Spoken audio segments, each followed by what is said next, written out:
posachedwapa tikupasirani ena mwa mafunso amene atolankhani anamufunsa president wa chipani chimenechi cha UTM Dr. Daliso Kabambe lero lino pa 13 January 2025 amene amachitisa press briefing ya chipani chimenechi makamaka pa zinthu zimene akuti iwo akufuna azapange zimene boma lapano sili kupanga. Takhalani pompo muonere ndi kumvera mafunso amene atolankhani adafunsa pamene Daliso Kabambe anamaliza kuyankhula.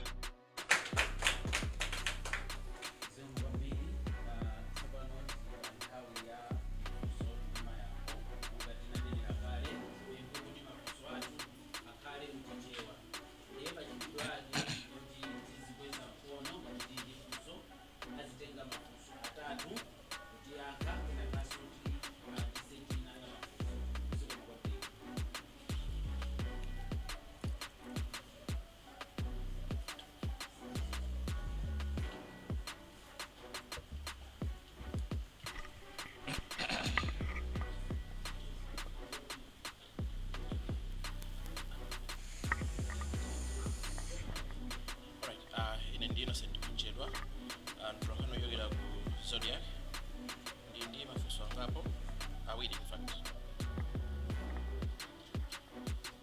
Funso loyamba ndimafuna tifunse nawo mwakamba za chuma mavuto za chuma omwe ali mdziko lino ndi mayankho ake ndi funso lomwe amalako khana ndo akuti pakali panopa pali zokambirana zomwe fundo zomwe zikuyenera kulowa ku budget amati ma pre-budget considerations mwina sizidakakhala kotheka kuti mwina fundo zimenezi mwina mutakazipitisaso kuma considerations amenewa kukathandizira kukonza mavuto panopa mmene alili panopa osati kudikira mpaka September. Funso loyamba ndi imeneyo. Funso lachiwiri mwakamba za fertilizer kuti mukalowa mboma mu September mu fertilizer sazadusa pa 55,000 koma Malawi akhoma kumbukira kuti UTM inali chipani chimodzi chomwe inali nawo ndi fundo yoti fertilizer sazadusa pa 4,500 ndiye kodi simukuona kuti mwina ndi nthawi musanakambiso za mtengo wina chaka chino mwapepeseka ya Malawi pa zakulephereka kwa fertilizer wa 4,500 uchi kusiyana ndi kuti mwalonjezeso mtengo wina ziko ulina.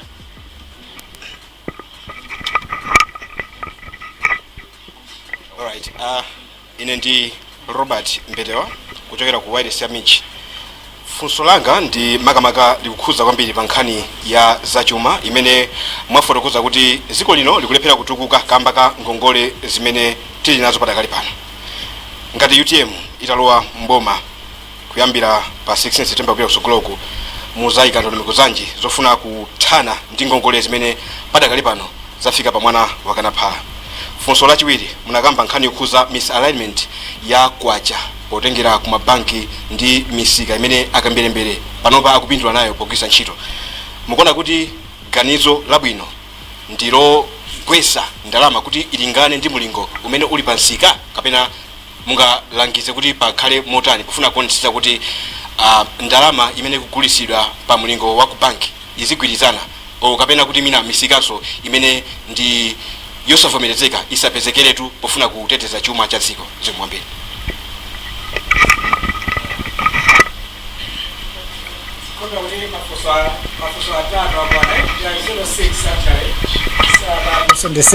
ndiyankhe amenewo ndiyambe ndi Robert Mbetewa funso lako lotsiriza ndizipita in reverse. Kodi misalignment ilipoyi solution yake ndikugwetsa kwacha mmene amagwetsa kwacha ya nthawi ya 44% ndinanena kuti mmene agwetsa kwacha iyi si solution agwetsaso posachedwa apa ndi anthu ena amandinena hayi amene ujawaboza sizingatheke apa with this huge misalignment atani Robert atani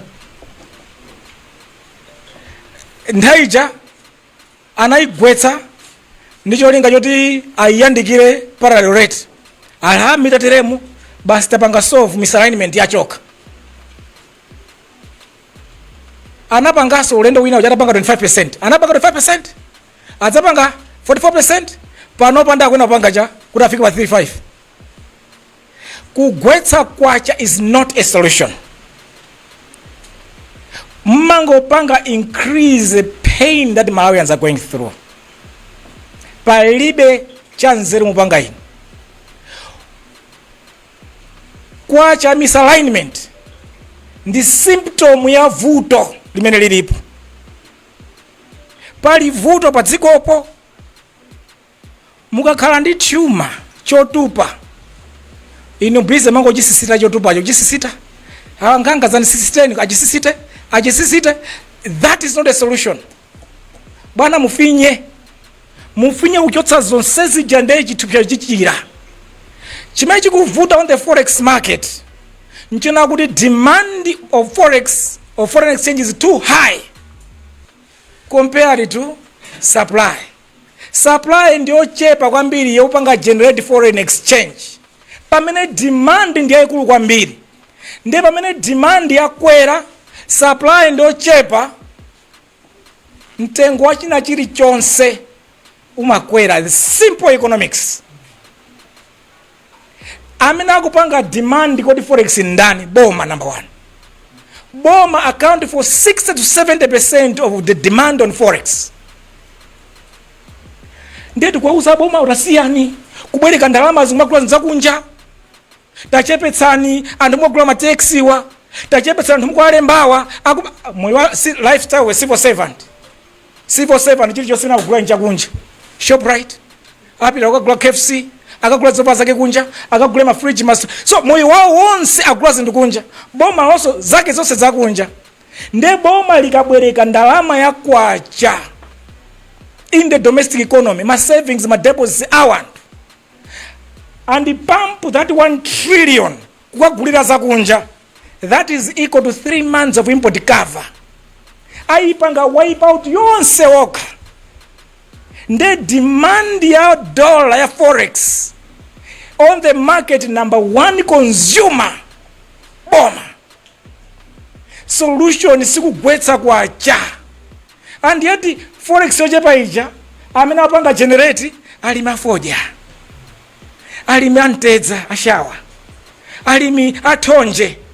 Ndeka thonje gacha kafoja gacha akapititsa kunja ndikamene wabweretsa dola ija ikabwera amene akuija kuikukuta nseija anthu akapita hero aboma akagule ma tax alipirane ndalama ku embassy apangire chakuti ayendere and so forth. Mapeto ake Reserve Bank solution yake ati tigwetse kwacha. Akagwetse kwacha amene akulira kwambiri uja kupanga generate uja. It is unfair, hypocritical and immoral on the part of the state. And amene apanga foja alima apanga generate forex.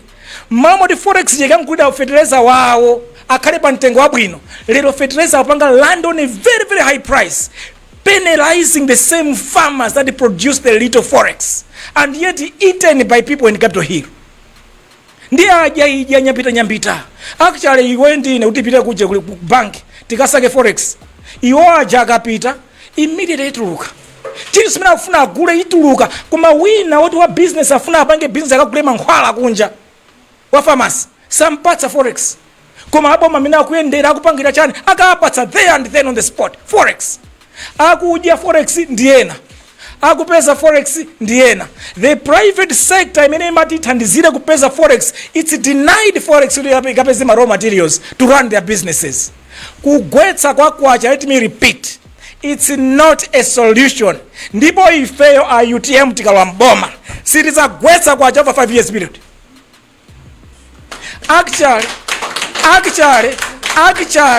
if tizaipanga appreciate kwacha, simple, do your maths correctly, raise supply of forex, cut back on demand for forex. Supply ya forex kango chuluka, demand ya tsika, muiwona kwacha yakungo sekerera ipayoka.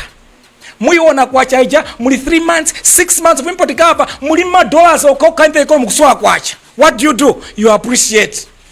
And maiko ina izidza apanga actually ife tikuyang'ana kuti Mulungu angotidalitsa kuti titatagwira ntchito bwino kwacha chezai chose pa 1700 ija idzabwerereso back. Maiko ina anachosa kuchosa zero yamba kuchosa zero wachiwiri.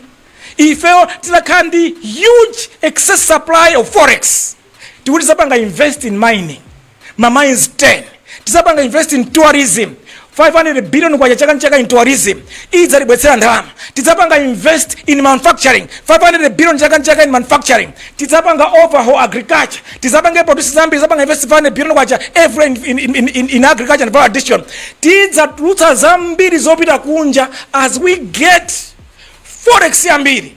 Boma ife tizasiya kuendaenda. Sitizapanga zimene zopapanga zomavakasha zomata tizasiya zonsezija. Demand ya boma yonse tizaitsitsa pansi kwambiri. Atsangotenga private sector kwa forex available. Mutsachita kuonanso kuti kodi Malawi akhoza kusintha chonchi. There are countries in Asia amene amakhala ndi vuto la mgonagona lovutika forex chaka ndi chaka. Lero ukapitako they have surplus forex chifukwa anafika potopa nadzo kuti izizizi let's go this way, and that's why they are where they are. Actually ngati solution yanu yakuti kwa dola yavuta tigwetse kwacha mukupanga chase black market, parallel market, you are going to chase the black market forever. That is classical economic theory. Mukamapanga chase parallel market, mmaipanga chase forever. It's not a solution at all. I thought in the Yankee comprehensively, hopefully once and for all, that question. Chachiwiri ndiyanke ndi ndondomeko ndiyanke beiwe mojen Robert ndondomeko zothana ndi ngongole kuti ngongole zativuta tidzatani ndi ngongole. Simple as well. Munthu obwereka akatenge ukapatapira apite kwa akatenge chani akwenera siyo bwereka basi. Ulibe so choice. Ukenda kusiya kubwereka basi. Iweyo kuti zikuendere usiye kubwereka basi. Palibe so njira ina usiye kubwereka. Ndiye ifeyo tizasiya bwanji kubwereka. Malo mwalemba anthu 900 chakuti or 1000 chakuti state house. Tidzakandi a very very lean state house. And ochepa kwambiri state house. Mamo khali ma PS 70 chakuti mudzakhali ma PS muli ma ministries 18 mukhali ma PS 18. Mamo khali ma directors mwina less than 100. Mamo khali ma directors 400 chakuti amene alipo kali pano mukhali ma less than 100. Mamo khali ma PA ambiri mbwe. Cut back. Mamo ma embassies mukhala 20 30 50. Ndili ku foreign affairs uje ndili PS foreign affairs. Ma embassies ina napeza kuli 50, kwina kuli 49, kwina kuli chani. And tinagwirizana bwanji tichepetse. Tili ku embassy pazifukwa 5. Tufuna ku embassy ku kuti no tizipanga promote trade, tizipanga promote tourism, tizipanga promote my FDI investments, tizipanga promote financial support. Mwina zina za sukuli mankhwala and 5. Tikani ma 5 attaches, one on each one of these. Every embassy, a minimum or not more than 5. And when I was at Nabweretsako, when I attended those tough measures, kuti ku state house kuja tikuchotsa and once ajabango ponda na mise timangova nkhani pa social media mongo lembana zichi achotsa ndo seja atserwa 15. After all akhoza wapanga save kunoso very efficiently la president kuma embassy utsera 5 nduna achepetse zikhale 10 achepetse PS akhale 18 madaires akhale mukachepetsa ndo seaja wage bill maude kai 110 billion kwa jaba mwezi wage bill mwipa zina bweda 40 billion 30 billion kwacha mukatero you have fiscal space komanso izi zomangoenda kumangoenda musiye kadi pass mukatero muchepetsa zobwereka komanso mukachepetsa anthu aja anthu oti mwapatse ma allowance amafuta apatsana ma allowance kandi 1000 liters every month anthu opatsidwa mafuta aje mwachepetsere ma allowance amafutawo, komanso mafutawo mulira anthu ochepa mudzapatsa anthu ochepa, komanso magalimoto akhala ochepa, ma spare parts. So mukhoza kuchepetsa zambirimbiri mbomamo, ndiye mmalo moti mudziononga ndalama zambirimbiri onowarati mudziononga ndalama zochepa. Mukaononga ndalama zochepa, MRA chaka ndi chaka imatolera about 3.4 trillion. Ikatola 3.4 trillion, zinthu zimene lero lakuzilipira kwambiri lero, one is interest payments 1.5 trillion kwacha, two is masalary anthu around 1.4 trillion kwacha. Ndiye kuti MRA ndalama zimene atolera zonse zathu. Ndiye mulimbane kwambiri ndi wage bill. By bringing down wage bill mupeza mapanga create fiscal space. Debt yanu mwaitenga 15 trillion, you must restructure it. Muipange restructure and reorganize. Ife ayutie tikalowa mboma ngongole yonse tikainenerera, tikaipanga renegotiate in terms of the terms, in terms of the tenure and everything else. Instead of paying 1.4 trillion interest payments pachaka, we can bring it down to around 400 billion, 300 billion. By renegotiating all that debt, to make sure that we have restructured it, reorganized it, and changed it. In that way, wage bill ikatsika, interest payments ikatsika, let's say we're only spending about 2 trillion kwacha, pa ndalama zimene MRA ikutolera. Ndiye kutsala ndi 1.5 trillion, if you don't 1 trillion to run everything else and you use the other one kupanga sort out mavuto amene alipo ochepetsa ngongole and so forth. Ndiye tikatero ngongole zathu yazikhala kuti basi no tayamba kuyenda bwino. There isn't any easier way around it. Palibe kupemphera ati kuzapita mapiri onse kumaliza, koma ngati sitingakonze kupanga zoyenera palibe ndiye tingathe kuthandizira dziko lino kuti zikonzeke. Joseph Mazizi, 1 million jobs kodi mwaitaya mwaitula? Ai sitinaitaye sinaitule. Actually 1 million jobs ija imagwirizana ndi nthawi imene ija mukayang'ana chiwerengero chathu in 2014 tinali about 16 million Malawians, about 16 million Malawians. Half ya chiwerengero chathu 8 million inali below the age of 20. The other so if you take half below the age of 20, ndiye kuti 16 talking about 8 million below the age of 20, and then 8 million in above 20. Komano pa 8 million ipo and the elderly above 60 who around 2 million or so. So anthu amene munali nawo ofunika akhale muzintchito we around 5 to 6 million Malawians in 2014. Panopo chiwerengero chili 21 million yapanopa ija. Ndiye mpange half 50% of Malawians are below the age of 20. Ndiye kuti 10 million are below the age of the age 20. Kwambiri kwa iwo ndi education imene tunapanga focus on.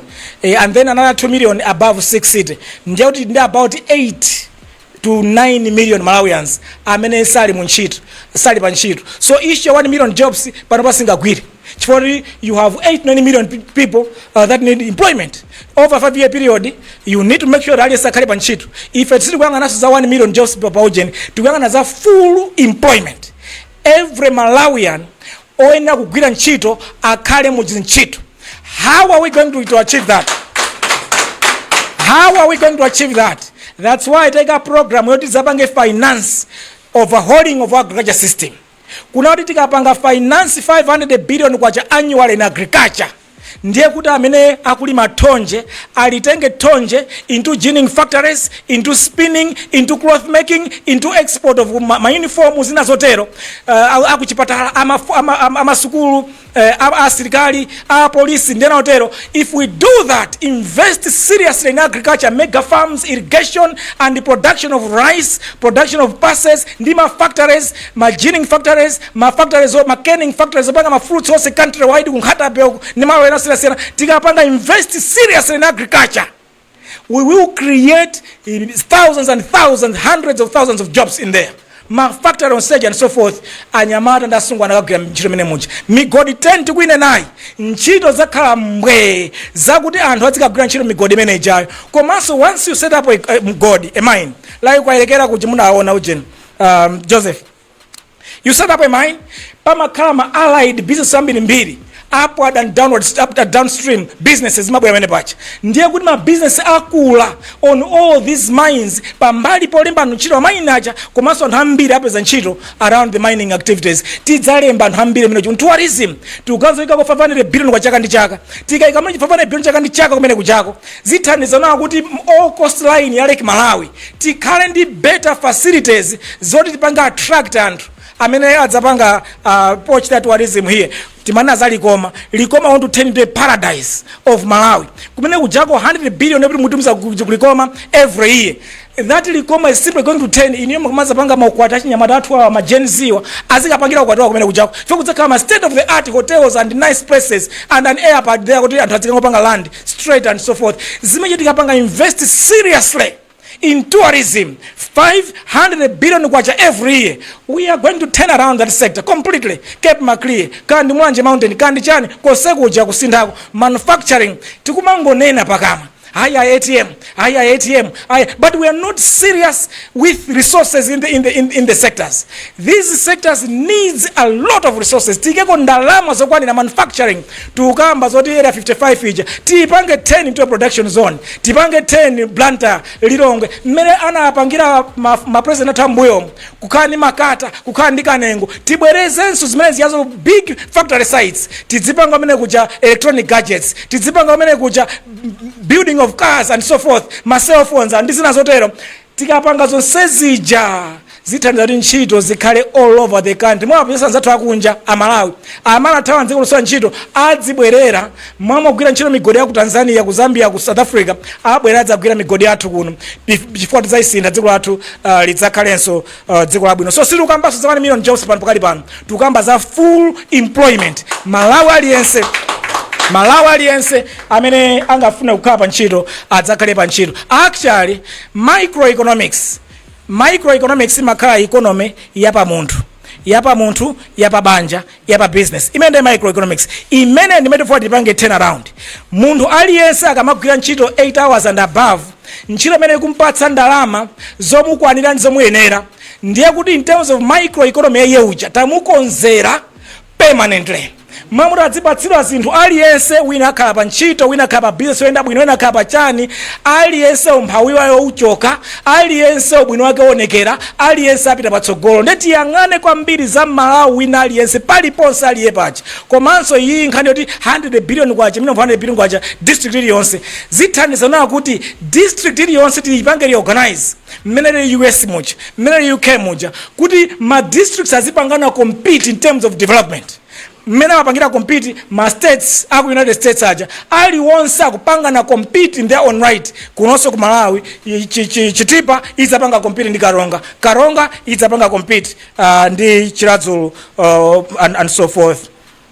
Mfundo ya Federeza ndiye nkhani yaneyo mango wikamba nda chaka ndi chaka kuti muinire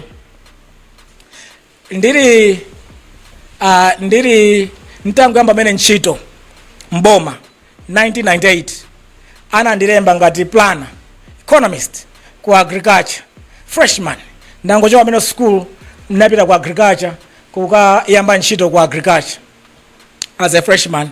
That was February 3rd 1998 mene mayamba ntchito ntapita kuja pepa yambira mene napasida kuti tipereke maganizo tilembe inali yakuti fetereza nziko muno akuvuta kuti alimi apeze tipatsani maganizo ngati ma planners tingatani fetereza apezeke kwa Malawi.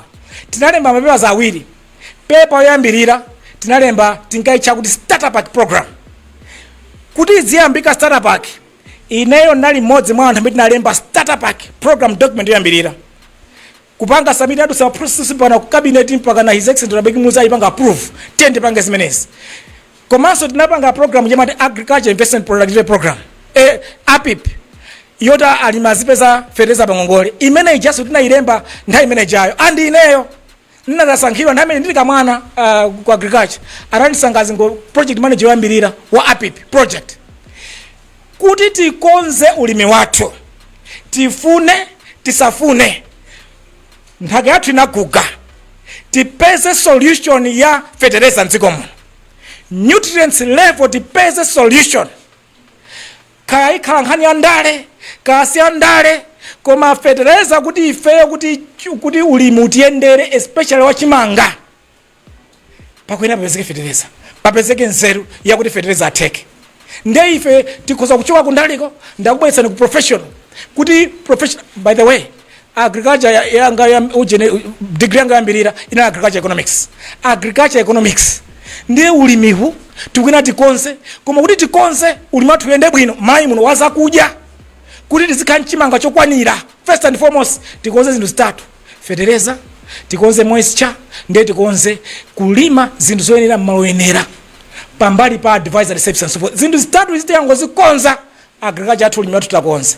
Ndiye iyi ya fetereza inde nchabwino tizanena za 4500 nthawi manager koma mukumbukira in 2020 tonse tango amene boma fetereza adaperekera pa ndinga 4500 mukumbukira. Go and check the records.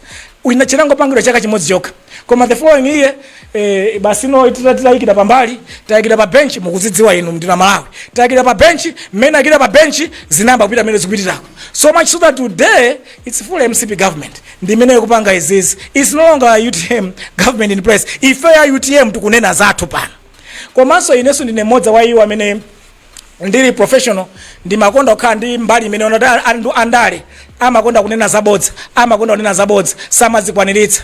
Nali mbali imeneyo yangati yanuyo ndiye ine ndabwera mbali ino ncholenga yoti ndikaona kuti samakwanisa ifwa chani koma ifeyo tikukakwaniritsa chifukwa chona kuti technically popanda kukonza chakudya first and foremost Maslow's hierarchy of basic needs mumaidziwa imeneyo. You need to sort out the food first. Chakudya chikhalepo koma chakudya cho kumayi kwathu kuno ndingana ya chimanga. Let's not beat about the bush. Chimanga yoliti chikonze pakhale fetereza ndi ma nutrients oyenera whatever mechanism you can do pakhale fetereza ndi fetereza have to get a solution around it. Ndiye manena kuti fetereza yo panopo mukantenga in some production warehouses at their price, you bring it down at 1,700 kwacha to $1, it will land here at 55,000 kwacha, pay 50 kg back. Very possible, very doable today. Lero mitengo ina chakwera because of anthu ena achakumapeza fetereza sakupeza through the banks. Akumapeza fetereza ndahuna kugula fetereza sakumapeza the right sources. 1, 2, dola yao sakuipezera ku banki chifukwa banki kumati akapitako akumazilibe fetereza akumakaipeza pa rate ina very high 3,000 chakuti. That's why fetereza figure as much as 100,000 kwa mradi mamugula fetereza uja from the manufacturers adzapange land kunoko. If you buy it at $1,700 adzapanga land of 55,000 kwacha and I can give you that calculation and you can say it. So if you do that fetereza watsika on its own right. And if you go on the market, and this is not academic research per se, it's zabansika. Oh, gula ndo gulitsa kungozona mene zilimu. Komanso blood fertilizer uja, for 30% is active ingredient, 70% ndizinyalala. Zina mazika mene mucha. So if you just import the active ingredient alone, zinyalala zo ikatoka kunoko, then that fertilizer comes down to around 45,000 kwacha per bag. Well calculated. Nde ifa yite mtukuti fetereza sizadusa mitengo hii imene ilipoi chifukwa ife tizapanga zofunikira nzoyenera kuna kuti wakupanga manufacture fetereza nziko muno tidzapange within 1 year tikatero basi kwina koseko mafetereza tazakhala mitengo yabwino chifukwa tikwenda kukonza kaisa chakudya anthu asiye kudya udzu asiye kugonera mango asiye kudya chitedzechi anthu asamafe ndi njala anthu akhale chakudya akadya akakhuta akagwira ntchito chimenecho ndi number 1 Maslow's hierarchy of basic needs titachikonza kuti zitheke. Ndi bwere ku mfundo imene mafunso amene afunsa Innocent ma consultations a budget ali nkati apapa tauzira kale mayeso ndikupata amvera 2 hours of this interview ndizawo zimene amvere akatifuna office athu nemwena azatipesa. I was once budget director amatithawa ife andali safuna matifunsa ndi azipanga zomwe tithawabe akumakabwatausa kuti panganiza komanso akuzidziwa kale ena aja akubudget iwo ndoti nagwira nawo ntchito ine nasula akuzidziwa zili ndiwo atsatire what is right. If they continue to do what is wrong, the results zimene alesa akuvutika nazozi tikulira nazozi ndikhopa kuti nkhani yaferereza ndayifotokoza Innocent sichoncho nkhani yaferereza ndayifotokozare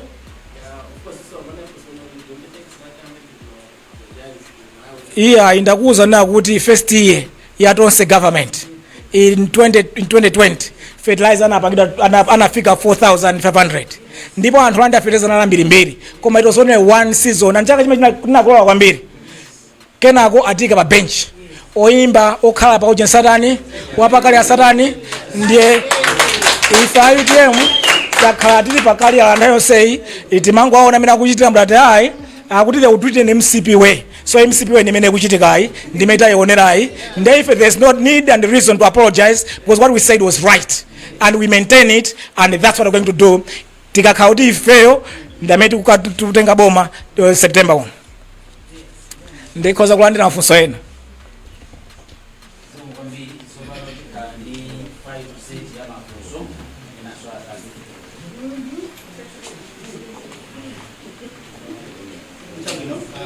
Zinanga ni Robert Edward ku Gunta TV.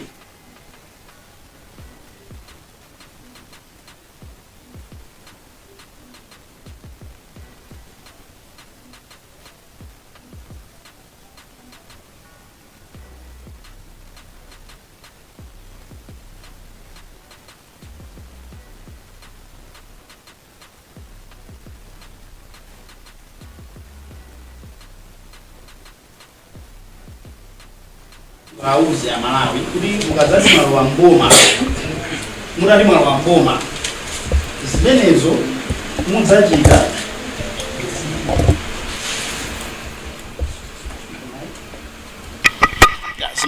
mudzachita osati muzizabweraso ndi ma explanations kapena kufotokozera chifukwa pano tidamva kuti atikuyendetsa boma atisi chinthu cha masewera ndi anthu ankalankhula zambiri mbiri mbuyomu koma pano anthu ambiri akuti amamva my explanations kodi inunso simudzabweraso nkumadza ngofotokozera kuti ayi kwakuti kuli nkhondo kwakuti kuli chani chifukwa mukalankhula chonchi kenaka mukalowa mboma kumayamba kuchitika zinthu zachilendo ndi chani chimene anthu akhoza kugwira zikomo.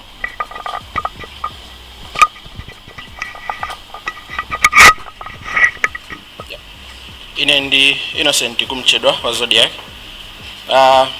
Potenga ndi mene mukufotokozera amene mayankhulira zikusonyeza kuti mukuomba mkota pafundo mdziko muno muli mavuto ananu osaneneka.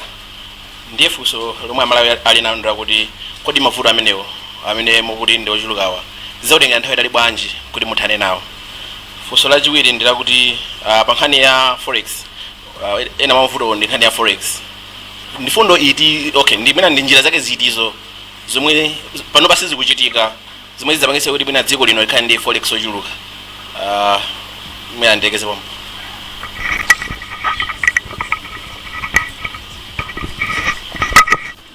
Ine ndi Ronald Judge kuchokera ku Ngoma FM. Funso langa ndi limodzi lokhudza limodzi mwa mavuto amene Amalawi kunjawo kumana nawo amene mwina asindinamve bwinobwino mukuwagunda nkhani yokhudza kusowa kwa mafuta. Panopa sizili bwino mwina kunjawo nkhani ya mafuta timafuna titamva kuti inu ngati UTM mwayika njira zotani zimene ngati mungalowe mboma pa 16 September chaka chino mudzatsatire ndondomeko zimenezo pothana ndi vuto la kusowa kwa mafuta. Zomwe kwambiri amene ndi mafunso athu omaliza. Pomalizira penipeniso pali pempho lokuti president athu akhalanso ndi ka brief summary mu Chingerezi kutengera kwa enanso amene ali kunja kuti mvetsera program yathuyi kuti enawonso athe kuzitsatira bwinobwino.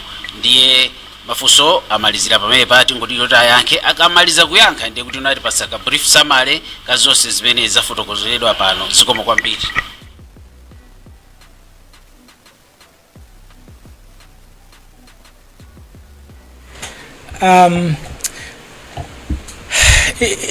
Inenso ndikuchoka ku background yakuti nali director of budget, PS Foreign Affairs, Governor Reserve Bank, and nakhalaponso ngati director of economic planning, advisor wamkulu pa nkhani za chuma ni mapulani achuma mdziko lino.